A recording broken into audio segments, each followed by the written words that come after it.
Okay, so this might be my favorite part of this whole module. This is, well, I love this module in general, but this part is really exciting because here we're talking about how to decide what method you're going to use under a particular circumstance. And I think this is a challenging thing to do, is to think about when would you use core response? When will you use partner responses? So I think this is a great opportunity for us to think about how to help yourself process that a little bit better.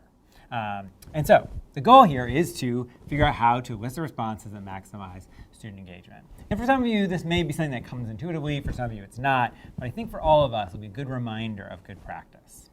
In terms of the way it fits the DBI framework, as we know, we're talking about using explicit instruction principles. And when we're doing that, a really critical piece, I'm going to say that twice because it's so important.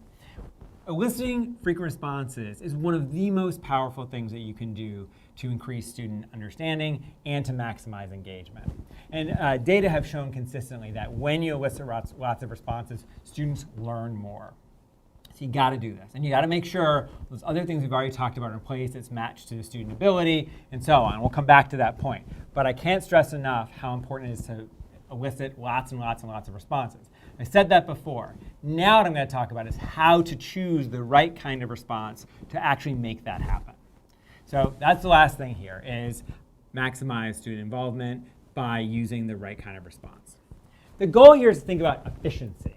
When I say efficiency, what I mean is maximizing the number of times an individual student in your class gets to participate. And when I say participation, I mean active participation. That student is directly doing something. So you think about your response formats, written, verbal, physical.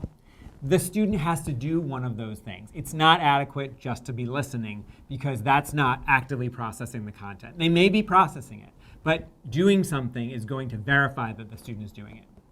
So we need to think about how do we very efficiently get every student involved.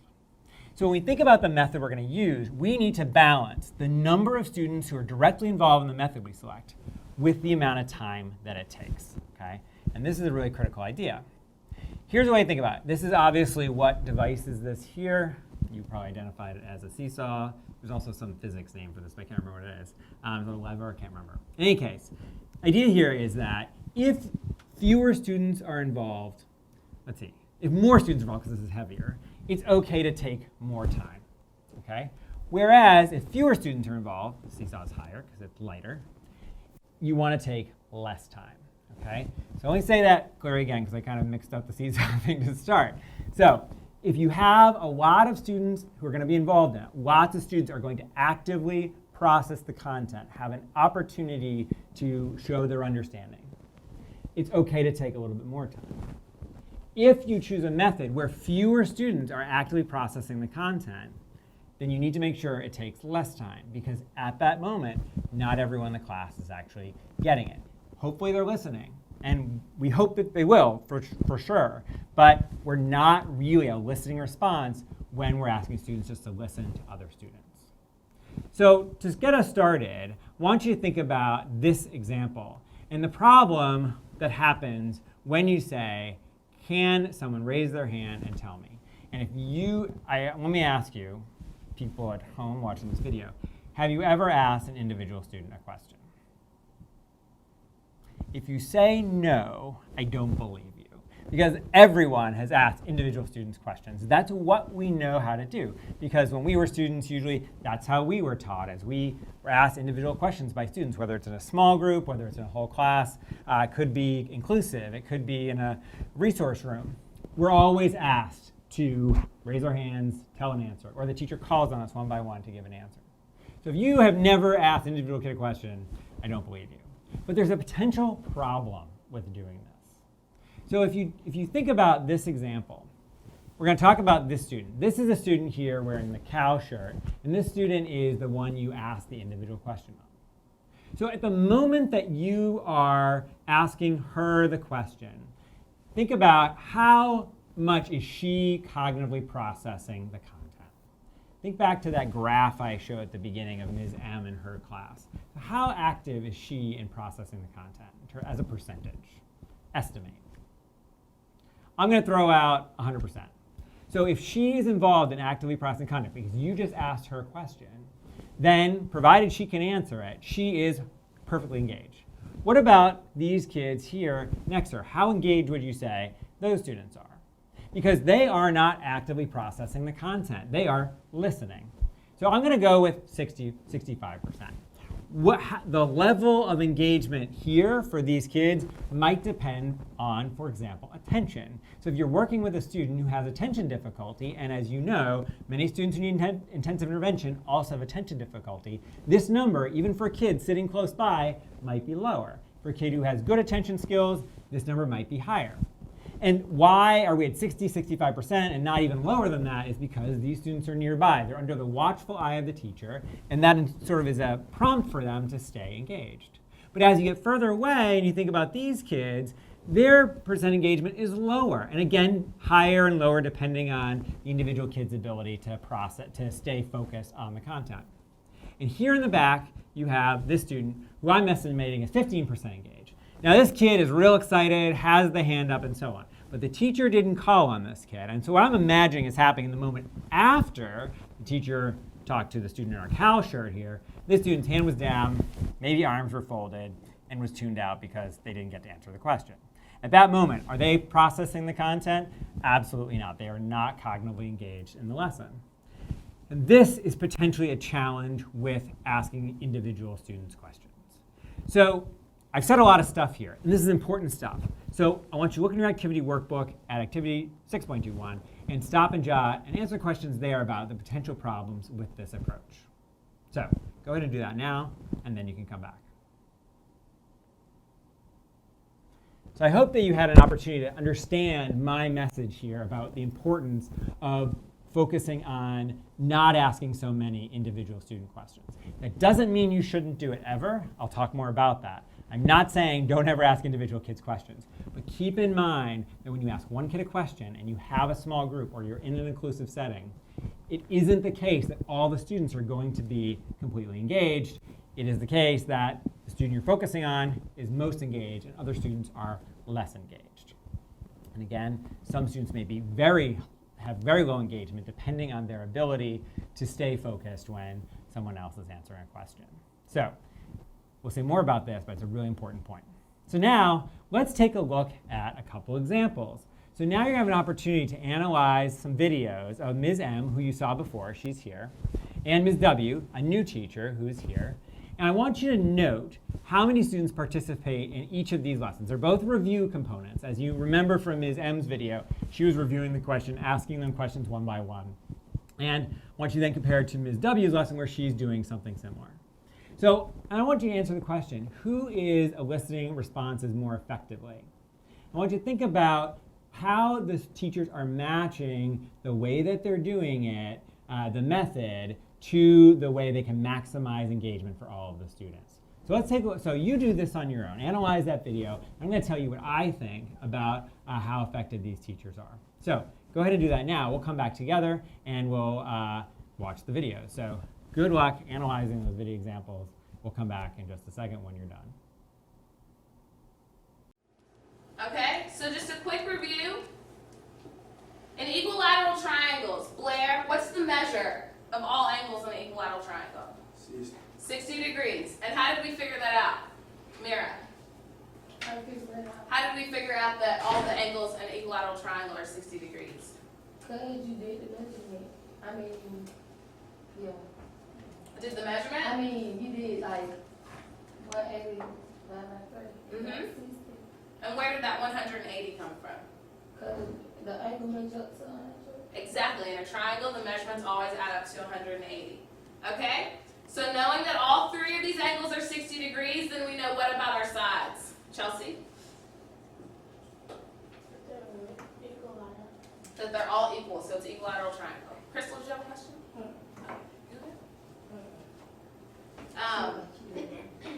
Okay, so looking, and our second property is just the opposite. If our angles are equal, so we know all of our angles are 60 degrees, then our sides are the same. It's equilateral. Okay, so Michael? Yes.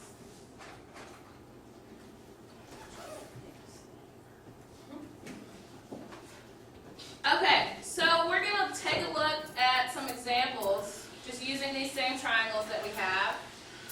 and figure out what kind of information we can use these properties for. Okay. Okay, so you've seen Ms. M do some listing responses. It turns out that only about 3 students were involved in processing the content directly. She only ended up asking 3 questions in this clip that is, as you can see here, over 1.5 minutes. So what happened here? She asked individual student responses, and you can see the challenge with that. One thing that's particularly interesting here is the type of question she asked the student and the challenge the student had in answering it. The first question was a simple remembering question. The student answered right away, and the teacher was able to move on. The second question was a comprehension question, an understanding question. The teacher asked, how do you know? That's a more complex piece, and it requires more thinking. And the teacher asked that one student, who's now put on the spot and may not be sure, and it takes several questions just to get that one student to understand it. We have no clarity about the rest of the students. Eventually, she asked the student if the student has a question, the student says no, and ultimately, as you remember from before, we have Michael, who ends up being very poorly engaged because he ends up over here sharpening a pencil at the back of the room. And it's interesting that he did that because it's possible he's not feeling engaged. It's not because he doesn't want to be. It's possibly because he isn't having an opportunity to process the content himself. Just like I talked about, he's one of those kids that's at risk of not processing the content. So now let's take a look at Ms. W, and let's see how effectively she elicits responses from students during her short review. Okay, we learned about algebra tiles yesterday. Spill them out, Delilah. We'll review, and then, yes, please work closely with her, okay? So, let's talk quickly. This represents what? This represents, let's fly through this. This represents Deja. 1. This represents Ebony. Jawan, let's go when you're done. This represents Anaya. No. This represents Adia. It represents X, exactly, 1X, because there's one of them. This represents Keyshawn, negative X. And this last one is the length of the X's. So what does this block represent? Natalia? Couldn't hear you. X squared. So this one right here represents Mustafa. Negative what? Thank you, negative X squared. Very. Okay. So now you see that we have Ms. W, and she now has done it a very different way. Instead of asking students questions that are more difficult, like the other teacher asked Blair, and Ms. M asked Blair in her second question, she's now asking questions that are very rapid fire and getting multiple students involved in that way. She has about 6 questions, and it takes actually less time than it did for Ms. M to ask 3 or 4. And so we can see here, it's a good example of how the teacher is able to maximize efficiency here by, in this case, asking individual students questions, but doing it in a way that it's so quick that lots of students get to be engaged, and so directly engaged. And so she got 6 students. There would have been other ways to do this that might have even been better. This isn't necessarily optimal, but you can see that she's going the right direction. I want to highlight one other point that goes back to the last part of the module that you just completed. When you think about matching the response format to the question or instruction given, one of the things to think about is what happened when she did that at first. There's a moment early in the video where it's not clear that I think it's Deja. It's not clear that Deja actually knows what the expected response format is because the teacher, Ms. W, did not specify what format was expected, and so Deja has this moment, and she realized, oh, the teacher wants me to say it out loud. But because Ms. W didn't specify it, there's this lack of clarity, and you could get something you don't expect. And so that's a good example of where to watch out for that. So moving back to this point about choosing the best method to elicit responses. Here for her, the individual responses worked okay, but it's possible there would have been other ways to do it. So I've now sort of reviewed all of this with you, and you can see here, just to kind of summarize, this was not a bad question to ask because it's a quick question. She get individual student response. And this one also, not a bad question to ask because it is a quick question, get a response. So both teachers are attempting to use individual student responses to maximize engagement. For Ms. W, it ends up going better, but it doesn't mean it's optimal. Both of them relied on the strategy we always think about as kind of the go-to strategy that is not always the best. So what options do you have? What else could you do? Well, you may think back to earlier parts of this module where we gave you different response formats. And now, to help you even further, we've given you a tool. This is the Eliciting Responses card. This Eliciting Responses card is something we developed as a tool for teachers to decide when it is appropriate to elicit one kind of response or another. I want to talk to you about sort of the rating scale we have down here on this. So you look at the rating scale here, you can see that first, it tells you what level of question that it works for. So you can see these are our levels of Bloom's taxonomy, and we've given a letter to represent each one to make it easy on the chart to choose them. So we need to think about the fact that not all questions work for all levels of Bloom's taxonomy. So for example, the kinds of questions that Ms. M and Ms. W asked right at the beginning, those are remembering questions. It's a simple response. How many angles are in a triangle? 180. And then the next question Ms. M asked was not. It was an understanding question. She asked for an individual response. It's a little bit more difficult there, okay? But not all of these will work for every student. So, for every question. So then, here we think about the amount of time taken. We have kind of this rating scale in terms of the amount of time taken. We sort of had this bizarre thing we did where the 5 is the best, but it's the least amount of time. And this is just a way we've decided to rate these to kind of indicate the number is the highest level.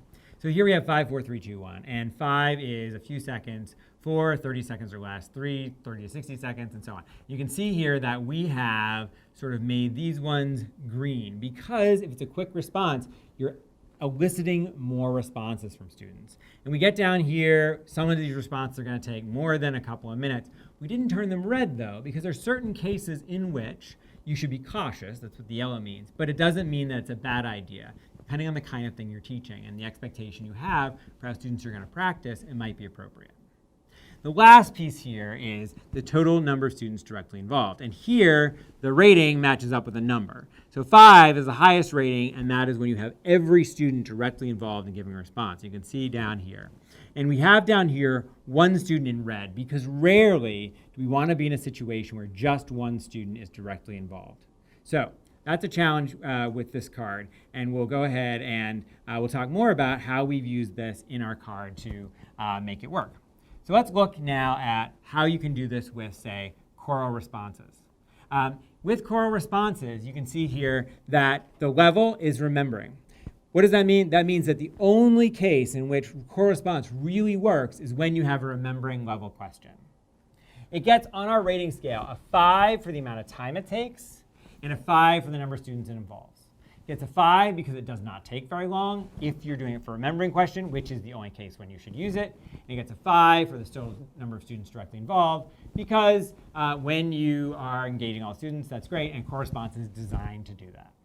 On this card, we've also given you a description of what it means to do it, some examples of how it would work, and we give you an example of when it's useful and some cautions about using it. So for example, choral responses can't tell you if everybody is participating, and they also are not good for checking the accuracy of processing. You don't know if students were getting everything the way you intended.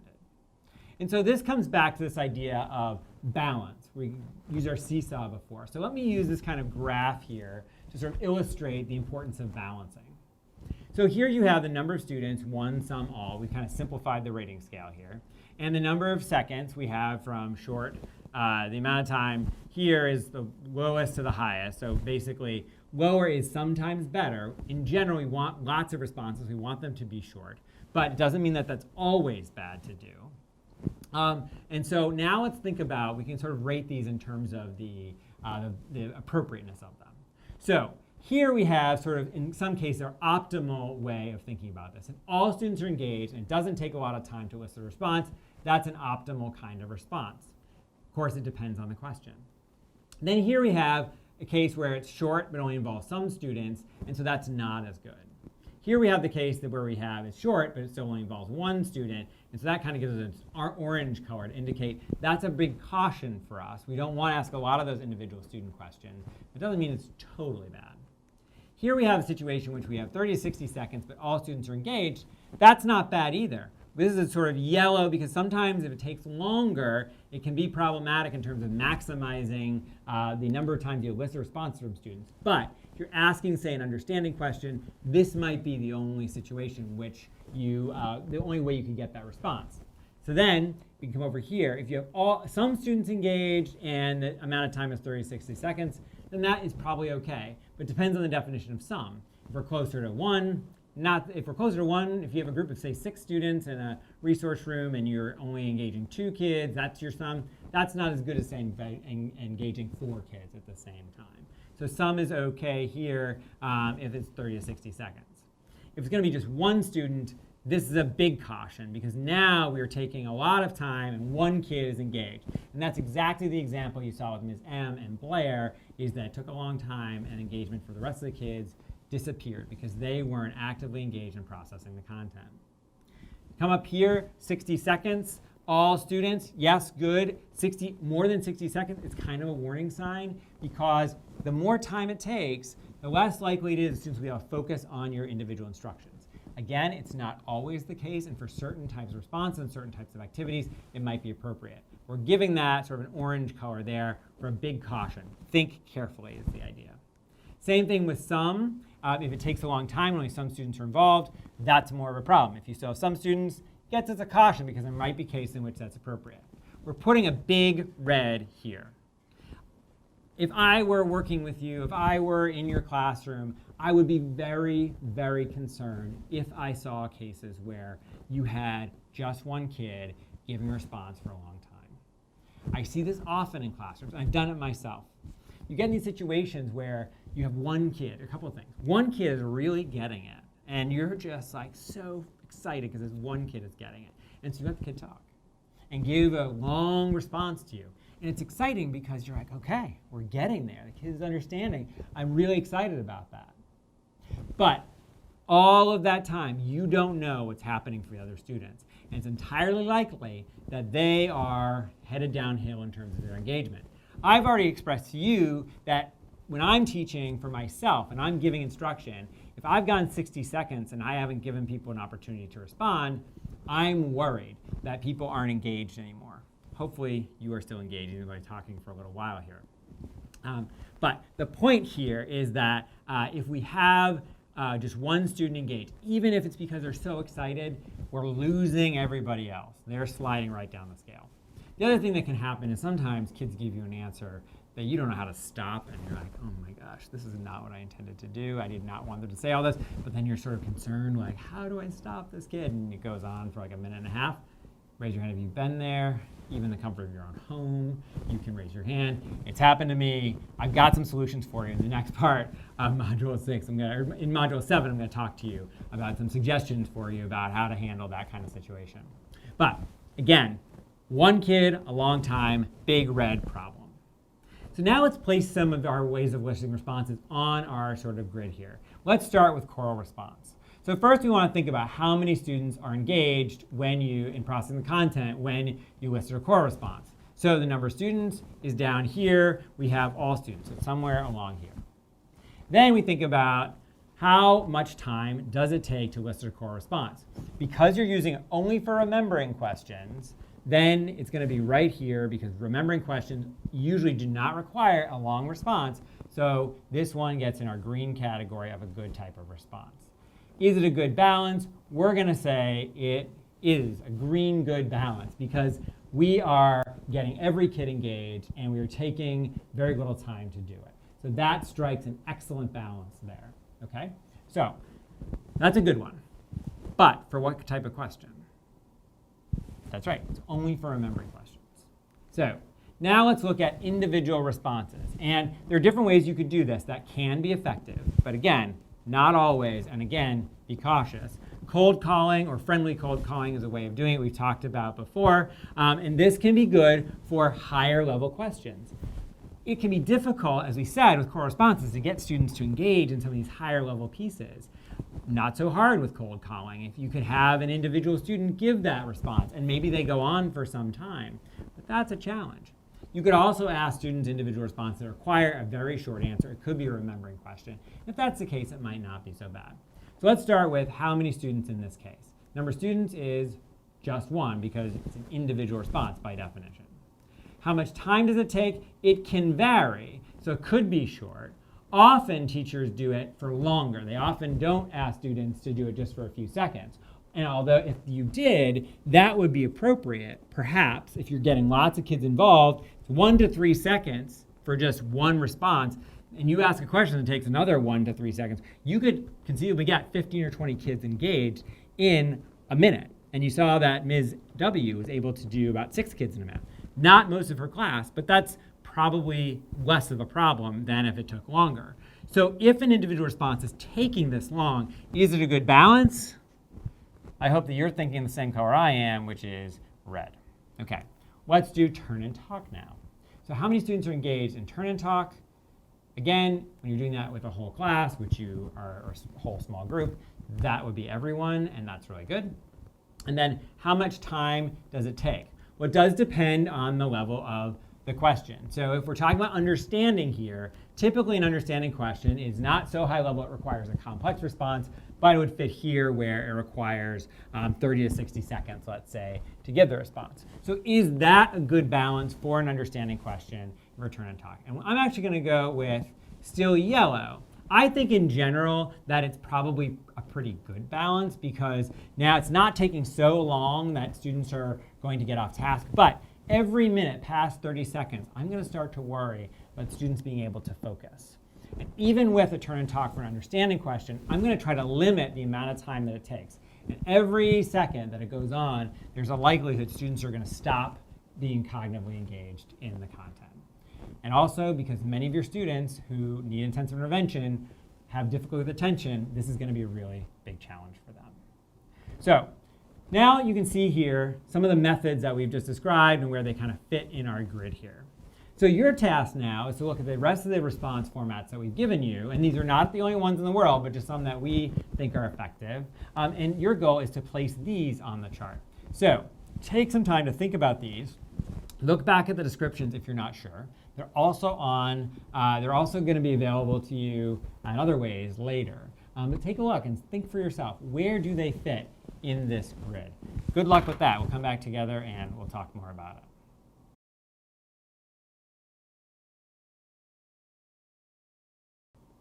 Okay, so let's review. Let's talk about where these fit on our chart. So cued retell. In a cued retell, as you recall, you have students going back and forth and doing things together. So that would be here in terms of all students being involved. A cued retell is often something where students have a list of things to do to remember in order, and they are going to be going through them one by one, and their partner is going to be giving them hints if necessary. I think in general you could say it somehow fits up here. So I'm going to write QR for cued retell because you are going to have students engaged, but you're going to have all the students engaged, but it often takes a long time to do that, and that can be a challenge. Arguably, it actually fits down here. Why? Because the students are listing responses with each other because they're in a pair, and there's a structure for them to do that. So you could say that it's down there. For whiteboards, every student has one. That's good. Whiteboards typically take very little time to do, and so it's a little bit hard to see there, but I'm going to put WB for whiteboards down there. Every student is involved as long as you have whiteboard for everybody, which you should. And usually for whiteboards, it does not take a lot of time. You could say it fits up here depending on the kind of question you've asked or the kind of instruction you've given. Sometimes in mathematics, it might take a little longer for students to do it, but I fit it there in general. Response cards, which are typically used to sort of hold up response when students are thinking. All students can be involved in that, and so we can put it down here. And we can say that response cards are also something where they usually don't take a lot of time. You're asking students to think about it for a short period of time and then give you an answer. Whip around. Whip around is another one that fits in this box right here. I'm going to put WR for whip around, whip around, WA for whip around. And with whip around, all students are engaged, actually, I take that back. Not all students are engaged because you are actually giving one-by-one response. Students are doing it one at a time. That actually fits here. Whip around fits here because even though all the students are ultimately engaged, at any given point, just one student is engaged. So I got to erase that. Okay. Stop and jot. This is a written response. Every student can participate. And stop and jot can take longer time, less time. I'm going to put it here because stop and jot, by definition, is usually pretty quick. We've asked you to stop and jot. Put down here. Usually pretty quick. And we've asked you to do that sometimes. But sometimes, as you notice, when you do a stop and jot with us, it can take a little bit longer. So it would fit into one of those boxes. And finally, hand signals. Hand signals function very similarly to something like whiteboards where you get a quick response, or response cards where you get a quick response. And again, that's going to fit down here in this box, or sort of next to this box. I've run out of space. So it's interesting to look at the way that we've set this up, right? You can see that we have nothing over here. And we especially have nothing right here. We have set this up so that the only places that we have responses we recommend are down in this area where you have all students getting involved. Or if you don't have all students all the time, you're doing it in a way that takes very little time with something like whip around, so you're not losing students and they're able to cognitively process the content. Okay, so I'm going to pause the video here just so I can erase the board, and then we'll come back together and I'll talk to you further. I have successfully erased the board, as you can see. So here are different response formats, and you can see you've placed them, I've placed them, and you've had a chance to think about that. Now, let's add one more important piece, which is that which way you do this is going to depend on some other variables. What are those variables? Well, it turns out it's the checklist. So as we talked about, all these elements, in a way, interplay. You're going to need to think about all these things at the same time. So in order to maximize student involvement, you need to think about ways you're going to elicit responses based on everything else, right? And not everything is going to work for everything. So for example, if you're going to maintain or check accuracy processing, actually a core response will not work, as we've said before, because you don't know if everyone actually was getting it, right? It also needs to match the learning outcome. If your learning outcome is for students to do something that requires analysis, it's not possible, again, to do core response. To be clear, a lesson where that's the learning outcome can certainly involve lots of questions that underpin that objective, as we've said before, that you don't go straight to it. You can also ask questions underneath it. But you need to make sure you match the learning outcome. You also need to make sure you match student abilities. I think in the video of Ms. M, you got a clear picture of how Ms. M asked an understanding question when a student didn't quite understand. And what did she get? Was the student not being able to respond. So the response format didn't really match. The way she decided to elicit a response didn't match student ability. And of course, you need to match the desired response format. So you need to make sure that you're eliciting a response in the same way that you want students to respond. So if you want them to be doing a math problem, probably you're going to want a lot of times a written response. So you can't choose core response because it is not that kind. So you're going to be limited in some ways. You're going to need to decide which of the different methods we've talked about works for your particular context. The critical point, though, is that you always need to be thinking about how do you, whatever type of response you're using for whatever purpose, that you're maximizing student engagement by balancing the number of students involved and the amount of time that it takes. Prioritizing as much as possible every single student being engaged in processing the content actively at the same time. So now to think about this further, let's take a look at a lesson. In this case, Ms. Pollock is teaching a lesson on parallel lines, and the goal is to identify parallel lines based on the definitions. So you're going to watch the video of Ms. Pollock, and let's think about whether or not Ms. Pollock, in the two different cases, how is it, because you're going to do one that's better and one that's not as good, how is it that she's eliciting responses in ways that are effective versus ways that are not? So go ahead and watch the videos, and we'll come back together. Today, we will learn about parallel lines. What will we learn about, everyone? Parallel lines, that's right. Parallel lines are two lines that are always the same distance apart and never touch. Let's say that all together. Parallel lines are two lines that are always the same distance apart and never touch. Let's look at some examples and decide whether they are parallel lines or not parallel lines. Let's look at this one first. These are parallel lines because they are always the same distance apart and they never touch. So the distance from one line to the next here is the same as the distance from one line to the next there. And I drew that one a little too long, but you can see that those distances are the same and they never touch. They never come together and touch at a certain point. You should put your thumb up like me because this is an example of parallel lines. Great job putting your thumb up like me to show that these are parallel lines. Let's look at another example. Look here. These lines are not parallel lines because they are not two lines that are always the same distance and never touch. In fact, they are two lines that are not always the same distance and they do touch. So let's look here and see how we can explain that. The distance between the two lines here is different than the distance between the two lines at this point. So they are not always the same distance apart. And the two lines touch right there. So they do touch. They don't never touch. So that doesn't meet our definition of parallel lines. You should put your thumb down like me because this is not an example of parallel lines. These lines are not parallel lines. As I erase the board, let's look at some more examples, and it's going to be your turn to decide whether or not the lines are parallel lines or not. Are these lines parallel? Show me thumbs up if they are parallel lines, or thumbs down if they are not parallel lines. I see a lot of you showing me thumbs down that these are not parallel lines. Please turn and talk to your partner to explain why these lines are not parallel. Great job. Denise and Kristen, can you tell me why you said that these lines are not parallel lines?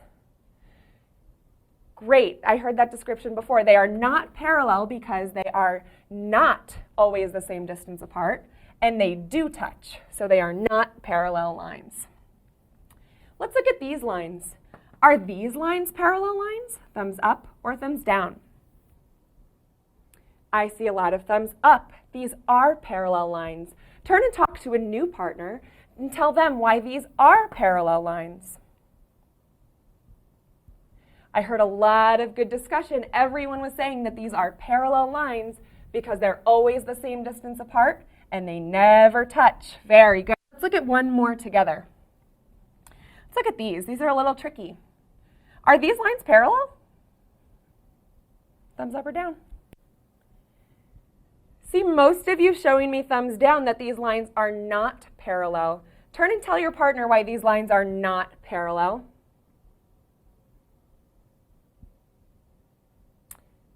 Heard some really good discussions. Kiana and Oliver, can you come up to the board, please, and show us why these lines are not parallel?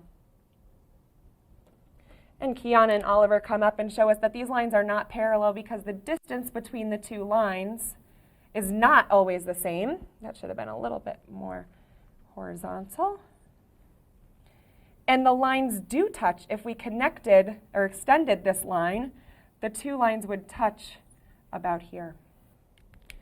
So thank you, Kiana and Oliver, for showing us that example and that explanation. Now, I'd like you to please look at the next 3 examples in your workbook and decide if the lines are parallel or not parallel. And remember that parallel lines are, say it with me, 2 lines that are always the same distance apart and never touch. I'll be around to check on your work. Today, we will learn about parallel lines. What are we going to learn about, Zion? Parallel lines. That's right. Parallel lines are 2 lines that are always the same distance apart and never touch. Let's look here.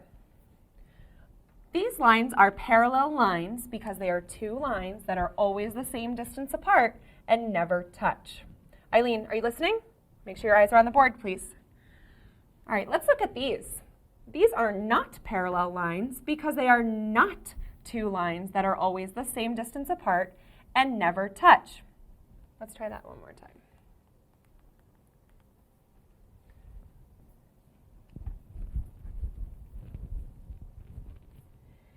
Today, we are going to learn about parallel lines. What will we learn about, Zion? Parallel lines, that's right. So parallel lines are two lines that are always the same distance apart and never touch. Let's look at these examples. These are parallel lines because they are two lines that are always the same distance apart and never touch. Let me show you what that looks like. So they are two lines that are always the same distance apart. We can see here that at different points on the lines, they're still always the same distance apart. And they never touch. They never come together and cross, and with the two lines never cross. Eileen, are you listening? Need your eyes to be up on the board, please. Let's look at these. These are not parallel lines because they are two lines, but they are not always the same distance apart, and they do not never touch. In fact, they do touch right here. So the lines cross, just like we said these lines do not cross. These lines do cross, and they are not always the same distance apart. They're much closer together here than they are here. So these lines are not parallel. Jasmine, can you tell me why these lines are not parallel? If you can't tell me, you need to be paying better attention, okay? Thanks. As I erase the board, we are going to take a look at some more lines and decide whether or not they are parallel. All right. So let's look at these lines first. Are these lines parallel? Vivian, what do you think? Good, I heard you say they're not parallel. You're right, they're not parallel. Can you come up to the board and show us why they are not parallel? Good, and Vivian described that they're not parallel because they cross, so they do touch, and they're not always the same distance apart. So right here, they are a smaller distance apart than they would be if we extended these lines. They would be a much larger distance apart if we extended the lines below. Good, Vivian, thanks. Let's try this one. Are these lines parallel? Jose, why are these lines parallel? Not quite. Cardell, can you help him out? Why are these lines parallel? That's right, Cardell. They're parallel because they're always the same distance apart and they never touch. All right. Stay with me, Matthew, please. Thanks. Raven, can you please come to the board and tell us whether or not these lines are parallel? And be sure to tell us why. Okay, so now let's look at a curriculum example. This is from Decoding Detectives, the anonymized version of a real curriculum. And this is the lesson in the curriculum, or at least part of a lesson in the curriculum. And what I'd like you to do is look at this lesson and think about how it uses explicit instruction. I want you to think about the whole explicit instruction sequence, the modeling and practice components. And of course, now we're in supporting practices, but even go back to that and think about the objectives here. So read this to yourself, and then I'm going to talk about sort of how I think this fits into explicit instruction. And we'll go from there in terms of listening responses. So I hope you paused the video because I didn't give you enough time to read that if you didn't pause the video. And so what's interesting about this lesson here is I think there are two parts to it. The first part is about orally segmenting words into syllables. In this part of the lesson, the teacher does it him or herself. It is not said that the teacher should ask the students to do it. What's interesting about that is that that way of doing it is not going to result necessarily in students understanding that skill of dividing the word into syllables. In fact, I'm not sure then why you would do it at all, because the rest of the lesson isn't about that. Maybe it's a review, but if it's a review, why isn't the teacher having the students do it? Doesn't make a lot of sense.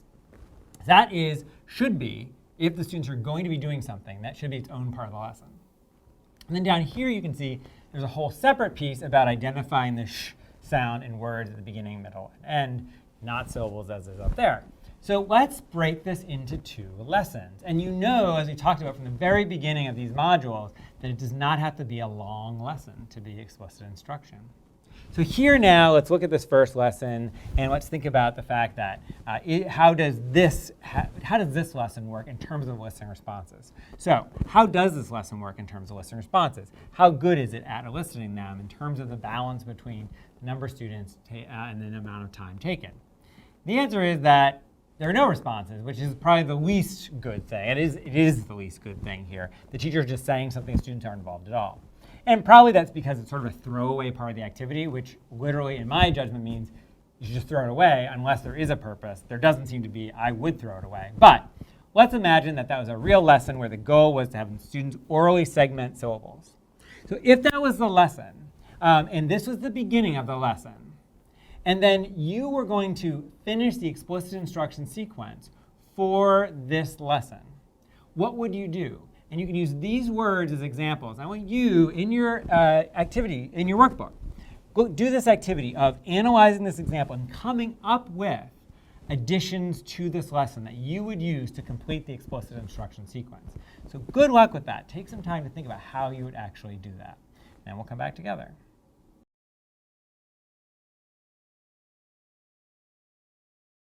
Okay, so presumably you've done that. Now, I'm going to give you my example, which is probably longer than what you came up with.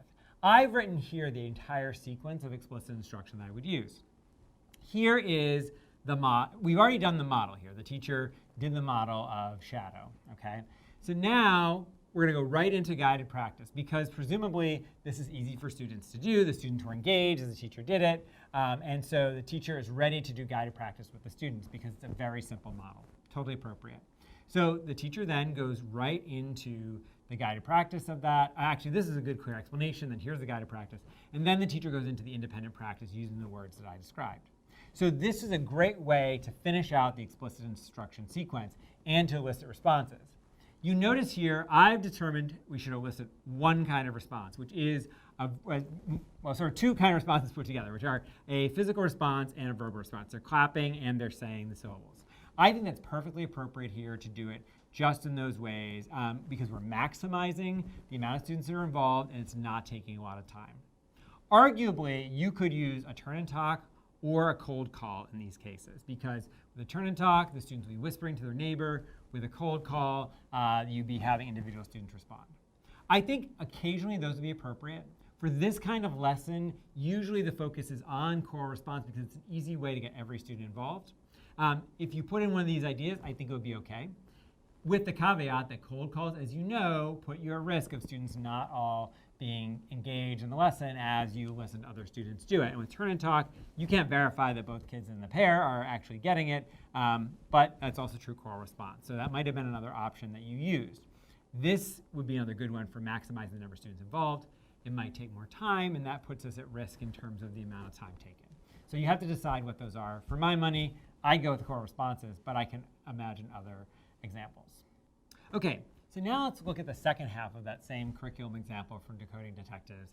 And you now can see the second lesson, which is really its own lesson on identifying beginning, middle, and end, in the beginning, middle, and end of words, which is an appropriate skill for students to learn with the prerequisite that they understand how to do each of those individually, because now we're mixing them up.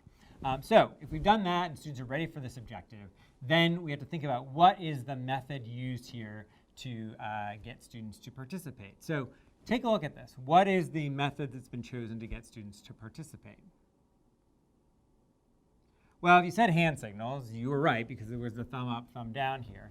And so now we can think about where does this fit into our list here of all the different, our diagram of balancing, maximizing engagement by balancing the time taken and the students involved.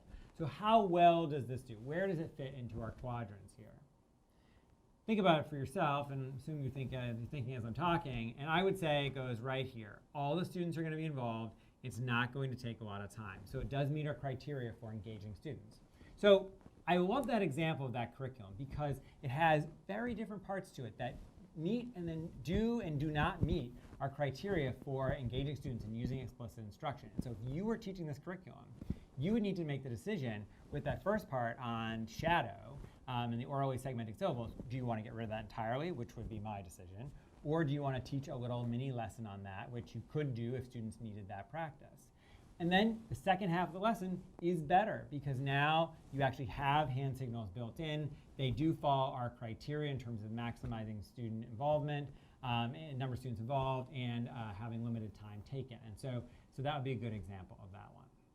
So now let's turn to an actual example of a teacher here maximizing engagement. So this is Ms. Didion, the third grade resource room. She's talking about features of graphs. And she is attempting to maximize student involvement by using different methods of listening responses. So I want you to think about whether the methods that she is using actually do maximize student involvement. And when they do, why? And when they do not, why not?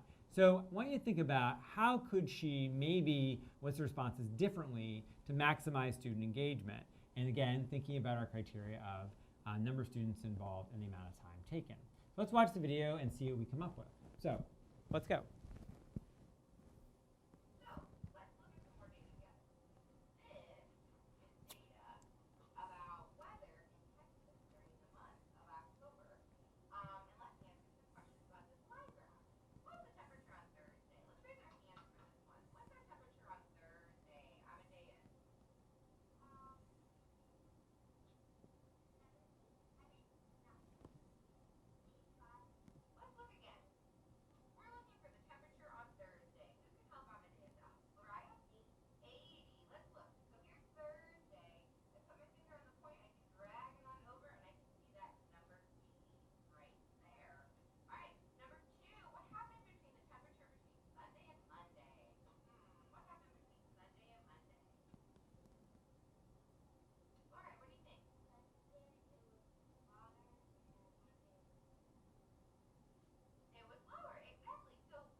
Okay, so there's a great example of ways in which there are great ways of listening response and ways in which we could probably improve. So let's answer this question. Do the methods of listening responses maximize student involvement? What's your answer? What do you think about that? Well, if you're using a hand signal, you might use one of these, right? So it's sort of like there's some good and there's some ways in which it could be, there could be more. So you might already be thinking of some different ways that she might further maximize student involvement. Let's talk about what she did. So what kind of responses did she elicit from students almost all of the time? And probably in your head right now you're thinking, or you said out loud if you are by yourself and no one is watching you do this, you probably said that she's using individual student responses, right? Even though she only has 3 students, she's still using individual responses. And in a small group like that, it might be appropriate because students are getting a chance, every 3rd student, to actually be engaged in the content. So in that way, it might not be so bad to use individual student responses. You also notice she's asking lots of remembering questions, and so it's happening really frequently, so that's less time involved. So in terms of that quadrant, she's not engaging all students at the same time, but it doesn't take long for each question, and she does engage all of the students as she goes, and you can see she does it at a rapid pace. So that's what's great about that. Now we think about what we could do to change it and improve it. There are some places where she could have, for example, done a choral response. So it was interesting toward the very end of the lesson, you may have caught this, you may want to watch the video again if you didn't catch it. She had a moment where she sort of tried to get students to respond chorally. She sort of paused and she asked, sort of like expected students to say something. That didn't happen. One kid said it because she hadn't set up the expectation of a choral response, but that was what she was intending.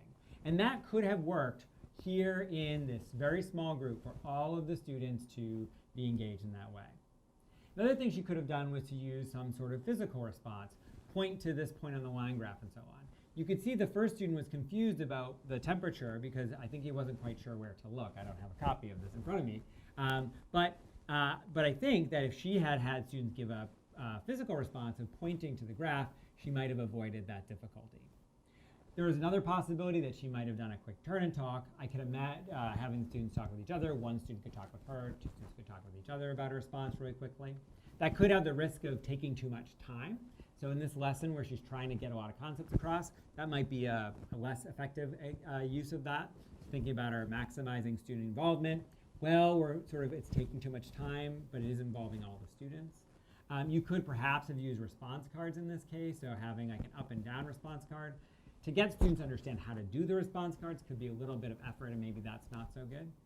But you can see I've thought of very different ways in which I can maximize student involvement by balancing the number of students involved and the amount of time taken. And I concluded for myself that more choral response would have been effective in helping students do this better, and maybe some physical prompts as well to help students do this better. So those are my thoughts about this. You may have had different ones, but this is giving you an opportunity to think deeply about how teachers are actually applying this. And Ms. Didion is a good teacher. You can see that she's working hard to get students to understand this content. You can also see there are ways that even good teachers like yourself, hopefully, and eventually and definitely with the work on explicit instruction, that you are thinking all the time about your own practice and how you can improve. So that's that. So now, we're wrapping up part 5 here. We've now talked about the maximizing student involvement in these ways. And you have 2 more activities we'd like you to do. One is to complete a journal entry, and the other is to take the quiz. The journal entry I'm really excited to get you to do. You're going to get to see Ms. Crandall. Ms. Crandall is a 6th grade teacher. She's teaching reading comprehension lesson using a main idea strategy. And I want you to think about the different ways that she's eliciting responses to maximize student engagement. And why does she use those particular methods? And then for at least 5 of the responses she elicited, because she does it more than 5 times, what method is she using? How many students are involved? How much time it has taken? And then summarizing for yourself, do you think in each of those cases, did she maximize student engagement? So take an opportunity to do that. I think you'll see Ms. Crandall does a good job. This is another good example of a lesson, but I guarantee there are any places where you think it might even be a little bit better. So go ahead and do that now, and then we'll talk about it together. So enjoy Ms. Crandall's video, and then I'll come back and tell you what I think. What's the first thing we're going to look for? Who or the what? Who or the what? So we're looking for how many words? One. One word. So we want one word. Who or what was that sentence about that Karen just read? Turn to your partner. Discuss it. Wait, and the first 3? one, Yep, right? that's nice job. All right. So I'm going to read that section 1 to you. So put your finger on section 1 while I read it aloud. Scientists are searching in mind. All right, I'm going to go around the room. Give me your word. Okay, we all agree that scientist is the who or the what that sentence is about. I'm going to put mine over here on the side. You guys can put yours right on your chart. Scientists. We need 2 words that support scientists. Turn to your partner right now. Tell me 2 words that support what scientists.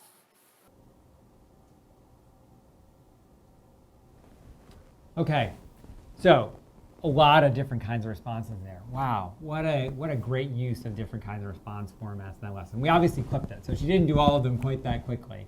But you saw a variety of response formats there. You saw her do a choral response. You saw her do individual responses. You saw her do written responses. You saw her do a whip around, and several others at the moment I can't think of. And those are all good examples. I think most of them were really effective in this instance. Whip arounds are always tricky because every student has to do it. But in every example, you saw students doing things that were quick. Even when she did a turn and talk, that was another one I didn't think of. Even when she did the turn and talk, she didn't spend a lot of time having the students do it. They just had to say 2 words in the sentence that they found to be important for understanding the main idea of the sentence. So you can see there in that example, Ms. Crandall did a good job using many response formats. And most of them met our criteria for maximizing student engagement by balancing the amount of time taken and the number of students involved. In almost every case, she involved lots and lots of students, and if it was like a whip around, it was for a very short period of time that not every student was engaged. Lots of them had lots of opportunities to respond. So, nice example to close out this part on maximizing student engagement. Now let's take a look at a quiz. So, you have an opportunity now to summarize all of this by taking this quiz, and when you're finished, you can watch the answers to tell you, so I can tell you what I think the answers to the quiz are. Might not be right, but they might be helpful to you, at least to have you think about what I thought. So good luck on the quiz. We'll come back and I'll talk about the answer.